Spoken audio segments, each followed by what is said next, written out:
اس کا مطلب ہے انسان کو کس کے بارے میں سب سے پہلے جاننا تھا؟ اپنے بارے میں۔ اب یہ اپنے بارے میں جاننے کے لیے نا ماہر نفسیات کے پاس جانے کی ضرورت نہیں ہے، ان کے پاس جاؤ جو اللہ والے ہیں، جو سب سے بڑے ماہر نفسیات کے غلام ہیں۔ بیٹے آ گیا۔ اب ہم نے 1-2 کلاسوں میں پڑھا تھا اور سنا تھا، کیا سنا تھا کہ انسان کے اندر کون کون سی خصلتیں؟ فرشتوں والی بھی ہیں، جانوروں والی بھی ہیں اور شیطانوں والی بھی خصلتیں موجود ہیں۔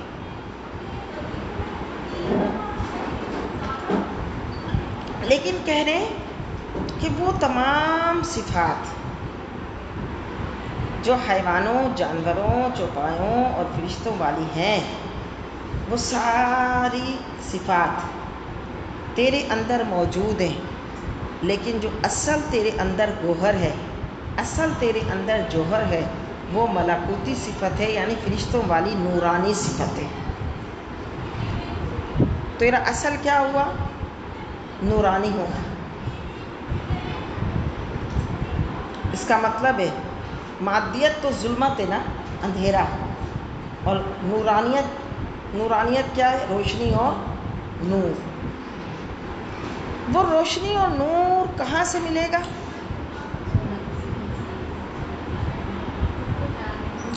یہاں جھانک، وہ روشنی اور نور تیرے اپنے اندر، تیرے قلب میں موجود ہے۔ ابھی وہ کیوں نہیں روشنی اور نور تجھے نظر آتا؟ کیونکہ جب اس کے اوپر اندھیرے پڑے رہتے ہیں، جب تیری جانوروں والی عادات، شیطانی والی عادات، تیری خراب عادات اس کے اوپر کیا کر دیتی ہیں؟ پردے ڈال دیتی ہیں، اندھیرے ڈال دیتی ہیں، تو تجھے وہ نور محسوس نہیں ہوتا۔ حالانکہ وہ نور تیرا کیا تھا؟ تیری اصل جوہر ہے۔ اچھا، وہ نور تیرا اصل جوہر ہے۔ اب کہہ رہے ہیں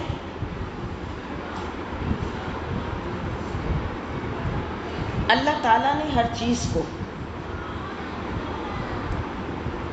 ایک کمال عطا فرمایا ہے۔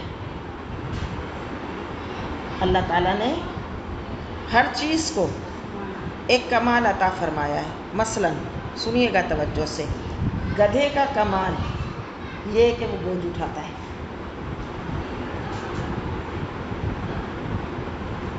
گدھے کا کمال کیا ہے؟ گھوڑے کا کمال کیا ہے؟ وہ جنگ وغیرہ میں کام آتا ہے۔ گھوڑے کا کمال بوجھ اٹھانا نہیں ہے، جنگ و جدال میں بندوں کے تفریح کے لیے کام آنا گھوڑے کا کمال ہے۔ گدھے کا کمال بوجھ اٹھانا ہے۔ تو فرما رہے ہیں کہ اگر تو ایک کمال کو دوسری طرف کر دے، یعنی گدھے کی طرف، گدھا تو بوجھ اٹھانے والے شرف سے ہی وہ ہے نا، اس کا شرف اور اس کا کمال ہی یہی ہے کہ تو اس سے بوجھ اٹھوا۔ اب اگر تو اس سے گدھے کے کام گھوڑے کو اور گھوڑے کا کام گدھے کے سپرد کر دے گا، تو وہ اپنے کمال پر نہیں رہے گا، وہ اپنے کمال پر نہیں رہے گا۔ اب سنو عائشہ، پہلے سنو پھر لکھو، بڑی توجہ والی بات ہے، بڑی خوبصورت بات ہے، سنو۔ جو آدمی، جو شخص کھانے، پینے، سونے اور اپنی خواہشات کو پوری کرنے کے لیے صرف اسی چیز پر لگا رہے گا اور وہ سمجھے گا یہی کمال ہے، وہ تو یہ اس کا کمال تھا ہی نہیں، یہ تو جانوروں کا کمال تھا، جانوروں کی صفات تھی، یہ تو جانوروں کی صفات تھی۔ اور اگر تو یہ سمجھتا ہے تو سن، اونٹ بہت کھاتا ہے، اور اونٹ بہت پیتا ہے۔ بہت مزے کی بات ہے بیٹا، اگر آپ توجہ اس پہ کریں۔ اونٹ بہت کھاتا ہے اور بہت پیتا ہے، تو اگر تو نے کھانے اور پینے میں کمال حاصل کر لیا تو صرف اتنا جو اونٹ کا کمال ہے۔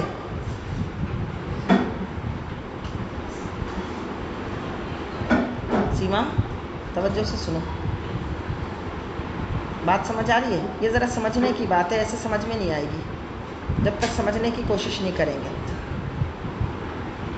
تو صرف تو نے اتنا ہی کمال حاصل کیا جو اونٹ کرتا ہے، تو یاد رکھ، جس طرح گدھے کا کمال بوجھ اٹھانا، گھوڑے کا کمال جنگ میں کام آنا، اونٹ کا کمال زیادہ کھانا پینا، کیونکہ وہ تو زیادہ کھاتا پیتا اس لیے ہے نا کہ پھر 6 مہینے بغیر کھائے پیے بھی تو رہتا ہے۔ 6 مہینے اونٹ کو صحرا میں لے کے چلتے رہو، نہ اسے بھوک لگے گی نہ پیاس لگے گی۔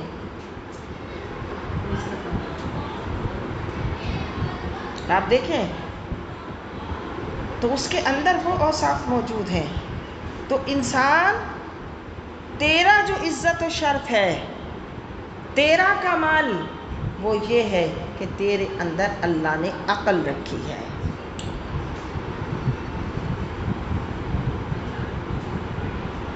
اس کا مطلب ہے تیرا کمال کھانا پینا سونا خواہش نفس پوری کرنا تیرا کمال نہیں تھا، یہ تو تیرے اندر جانوروں والے اوصاف رکھے گئے۔ تیرا کمال تو وہ ہے جو اللہ نے تیرے اندر عقل رکھی ہے۔ انسان، تیرا کمال کیا ہے کہ اللہ نے تجھے عقل سے نوازا ہے۔ بولو، انسان کا کمال کیا ہے؟ اللہ نے اس کو عقل سے نوازا ہے۔ اس عقل سے وہ غلط اور صحیح کو پہچانے گا، غلط اور صحیح کو پہچانے گا، اللہ تک پہنچنے کا رستہ تلاش کرے گا، اللہ تک راستہ تلاش کرے گا۔ اس عقل کی وجہ سے وہ اونٹ پر بھی غالب آ جائے گا، اونٹ کو تو وہ مسخر کر لے گا۔ وہ اونٹ جو اتنا اونچا جانور ہے، 6 مہینے بغیر کھائے پیے رہ سکتا ہے، یہ انسان اس اونٹ پر سواری کر لے گا، اس اونٹ کو مسخر کر لے گا۔ کس کے ذریعے؟ عقل کے ذریعے۔ چونکہ اس کو عقل دیا گئی، کمال عقل دیا گیا جو اس کا کمال ہے، عزت و شرف ہے، اس عقل کے ذریعے سے تو گھوڑے کو مسخر کر لے گا، گدھے کو مسخر کر لے گا، اونٹ کو مسخر کر لے گا، جانوروں کو مسخر کر لے گا، تو چیتے کی کھال پر بیٹھ جائے گا۔ اس عقل کے ذریعے تو جہان کو مسخر کر لے گا۔ اس کا مطلب ہے تیرا کمال، تیرا عزت و شرف کیا تھا؟ عقل۔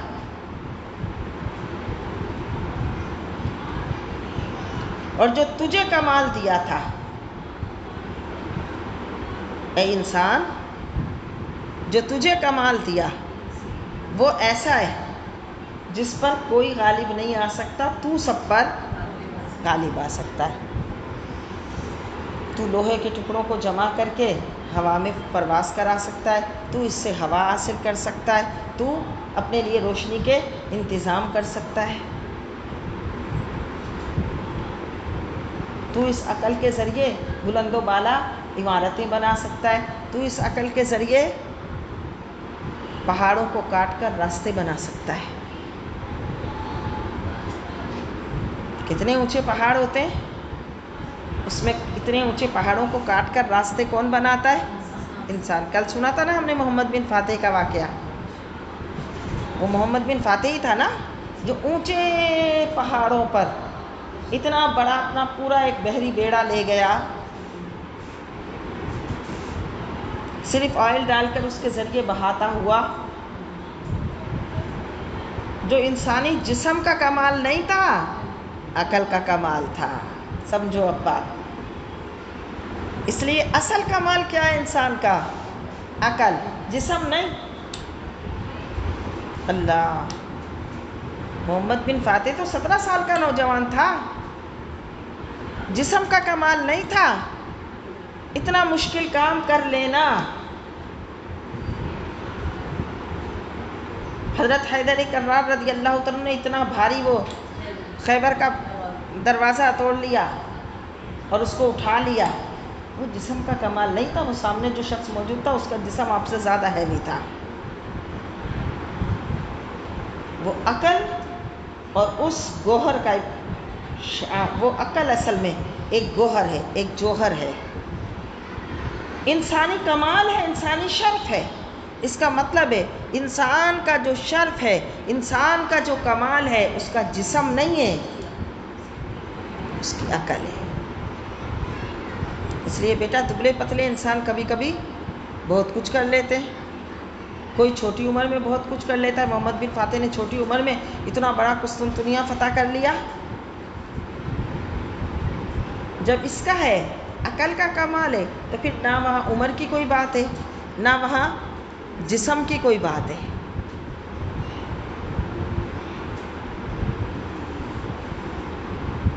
تو کمال کیا ہوا؟ جسم ہوا یا عقل؟ عقل. کتنی بات پیاری ہے کہ نہیں سیما؟ ہے نا کتنی خوبصورت بات؟ ہائے ہائے کتنی خوبصورت بات. کیونکہ جب انسان کو یہ پتہ چلتا ہے کہ میرے اندر فلاں جوہر ہے اور میں کسی اور چیز کو اپنا جوہر سمجھتی رہی، میں نے اپنا جوہر اور کمال یہی سمجھا کہ میں ایک سوٹ پہن لیا اور شیشے کے سامنے کھڑے ہو کے میں نے 1 گھنٹہ خود کو دیکھا کہ میں بہت اچھی لگ رہی ہوں، اور جب محفل میں گئی تو میں نے یہ تمنا رکھی کہ سارے لوگ میرے سوٹ کی تعریف کریں کہ کتنا بہترین سوٹ پہن کے آئی ہے. تو یہ تو تیرا کوئی کمال تھا ہی نہیں، کیونکہ یہ تو اللہ تعالیٰ نے لباس تجھے کس لیے دیا ہے؟ دیا ہی زینت کے لیے اور ستر چھپانے کے لیے. تو اگر اس میں تیری تعریف ہو گئی تو یہ تیرا کمال نہیں ہے. تو نے بہترین کھانا بنا لیا اور کھا لیا اور پیٹ بھر لیا تو یہ تیرا کوئی کمال نہیں ہے. ہاں یہ اور بات ہے کہ اس اچھا کھانا بنانے میں بھی تو اپنی عقل کو کتنا شامل کرتی ہے اور اپنی نیت کو کتنا داخل کرتی ہے، یہ اور بات ہے. کیونکہ دنیاوی کاموں کو بھی کہا ہے نا اچھی تدبیر اور عقل سے کرو. بھائی وہاں پہ بھی تو یہی ہے نا کہ وہی سالن ایک نے بنایا ہے، وہی سالن دوسری نے بنایا ہے. وہ تھوڑا محبت اور شوق سے اس کی کوانٹٹی صحیح رکھ کر اچھے سے بناتی ہے تاکہ کوئی اللہ کے بندے کھائیں تو ان کی طبیعت میں خوشی داخل ہو. مطلب عقل سے مراد یہ نہیں ہے کہ اب عقل سے وہ کوئی دنیا کی تدابیر نہ کرے، بلکہ اپنے دنیاوی کاموں کو بھی اچھی تدابیر سے کرنا، اس میں عقل کو صحیح استعمال لانے کا حکم ہے. وہ ضائع ہونے والا تو ایک علیحدہ بات ہے. یعنی اور حقیقت یہی ہے، یہ اس کے سارے دنیاوی کے معاملات جب یہ عقل اور اچھی تدبیروں کے ساتھ کرنے لگ جاتی، اپنے اصل جوہر کو پہچانتی تو یہی سارے اس کا دین بن جاتے. دیکھو نا بیٹا اس نے تو لباس اس لیے پہنا کہ لوگ اس کی تعریف کریں، تو یہ تو عقل نہ ہوئی. یہ عقل کیوں نہ ہوئی؟ کیونکہ جب لوگ تعریف نہیں کریں گے تو یہ تو جو اس نے اس کے اوپر محنت بھی کی ہوگی وہ بھی اس کے کام میں نہیں آئے گی. اور جب لباس پہنا تھا اور اس نے سوچا یا اللہ تیرا لاکھ لاکھ شکر، بہت سارے لوگ تو ایسا لباس نہیں پہنتے، تو نے مجھے مالی وسعت بھی ایسی عطا کی کہ میں یہ اچھا لباس خرید سکوں، پہن سکوں. اے اللہ اس کو میں نے پہنا، الحمدللہ الذی کسانی، تیرا شکر تو نے مجھے اس کو پہنایا. اب اچھی لگوں یا نہ لگوں تو مولا جو تو نے مجھے شکل صورت عطا فرمائی ہے اس لباس کو مجھ پر اچھا لگا.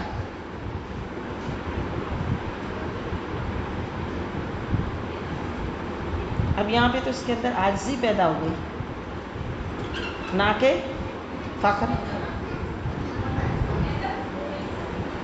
اس لیے وہ شوق ہی نکل گیا. کون سا شوق؟ اچھا لگنا اور لوگوں سے تعریف چاہنا. یہ بات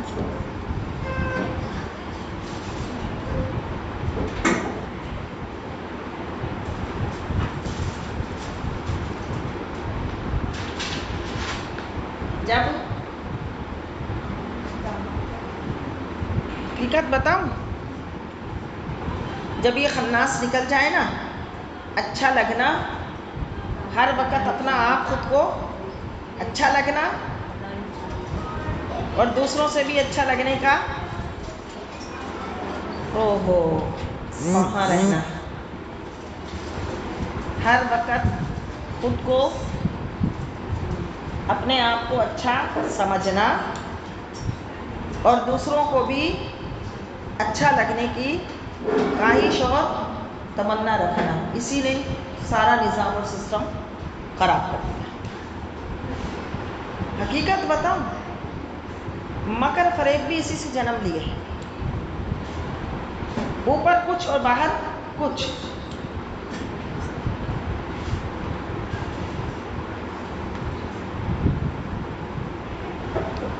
ایک اس کے سامنے کسی اور عکس کے ساتھ گئی ہے، اندر دوسرا عکس،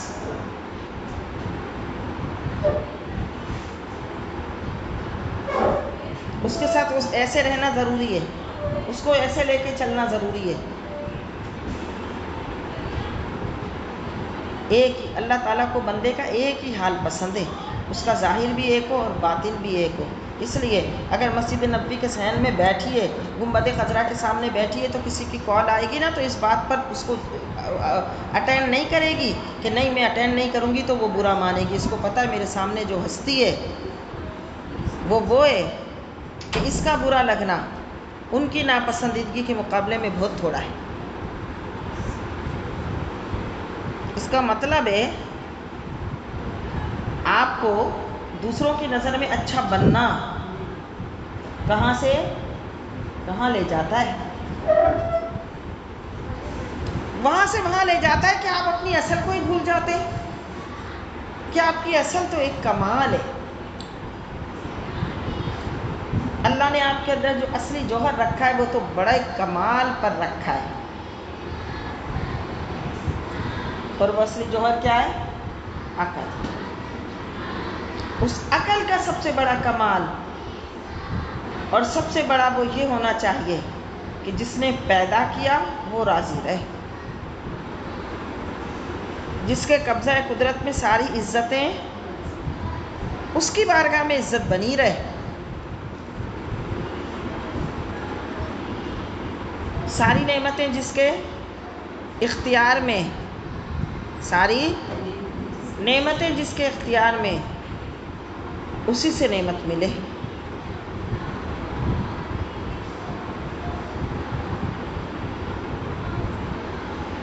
اب کہہ رہے ہیں یہ عقل ہے جس کے وسیلے سے معرفت الہی حاصل کرتا ہے، یہ عقل ہے جس کے ذریعے سے غیظ و غضب پر غالب آتا ہے، یہ عقل ہے جس کی وجہ سے جانوروں اور درندوں پر غالب آتا ہے، پھر ساری روئے زمین اس کے مسخر ہو جاتی ہے، سب اس کا زیر فرمان ہو جاتے ہیں۔ قرآن کہتا ہے سخر لکم ما فی السماوات وما فی الارض جمیعا منہ، جو کچھ زمین و آسمانوں میں تمہارے لیے مسخر کر دیا۔